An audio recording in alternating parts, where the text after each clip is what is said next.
Jadi ini adalah usulan Musrembang tahun 2024 yang diakomodir tematik perempuan, dan pesertanya adalah ibu pengurus PKK.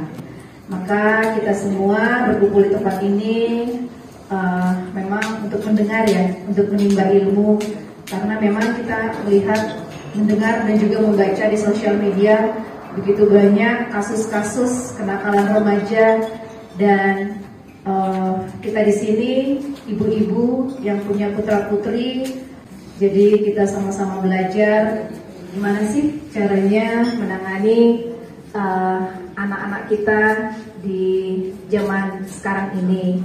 Mungkin saya tahu ada ibu-ibu di sini yang udah lulus ya Bu ya, tapi ada juga yang mungkin seperti saya masih anak-anak dan juga masih remaja. Jadi gak ada salahnya kalau kita sama-sama mendengar dan juga belajar lagi ya.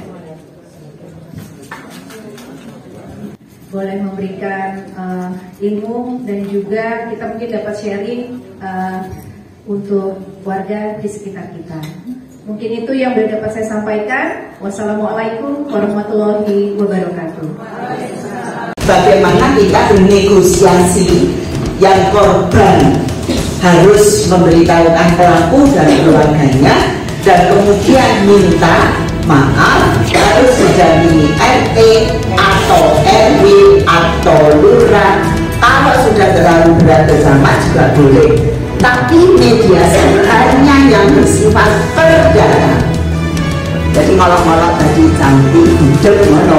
Tapi kalau sudah pegang-pegang payudara, itu menjadi pidana, karena sudah termasuk tindak pidana kekerasan seksual.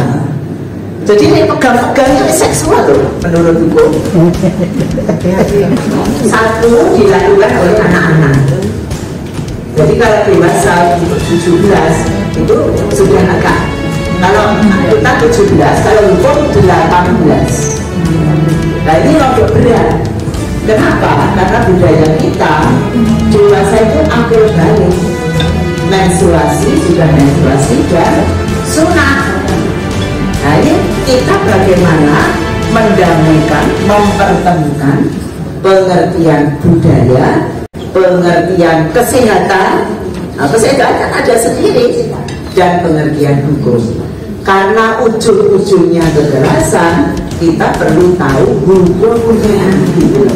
Jadi meskipun hukum 18, tapi kemudian kalau 17 itu juga sudah mulai mendapatkan percobaan. Nah, jadi dipidana percobaan. Itu kalau baik ya bisa lepas, kalau tidak baik lanjut. Seperti itu. Aturan perempuan dalam memperkuat hubungan keluarga.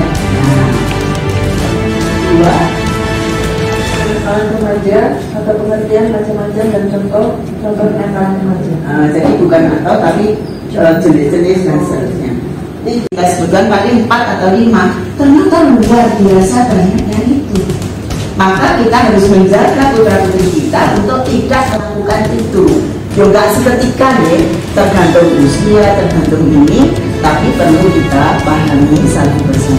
Stop kekerasan terhadap perempuan dan anak. Yes, yes, yes.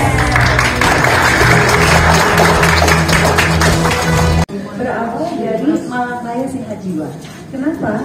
Awalnya ini kita didirikan karena banyaknya kasus bunuh diri yang terus meroket di Kota Malang sejak tahun 2020 sampai 2023 pada waktu itu.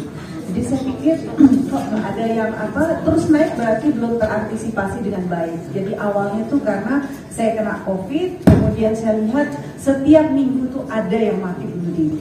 Sampai terakhir ada kasus bapak dan ibu dengan satu orang anaknya, seorang dulu kalau nggak salah. Nah itulah kemudian setelah itu kami mengajak, awalnya saya mengajak Rumah Sakit Jiwa Rajiman untuk can we do something gitu loh, supaya menyelamatkan mereka itu ya seperti ini kan. Awalnya adalah seperti itu. Awalnya 2023 itu kami di Kota Malang, oke stopnya tidak apa-apa itu dari website. Oke. Nah kemudian setelah kita membuka hotline, ibu bisa usia-usia sekolah, justru itu yang paling banyak gitu di situ. Nah, akhirnya kemudian setelah itu juga banyak yang berasal dari luar Kota Malang. Kemudian pertengahan tahun kemarin kita berubah menjadi Indonesia Sehat Jiwa dengan 3 program utama, yaitu program utamanya itu adalah pencegahan bunuh diri.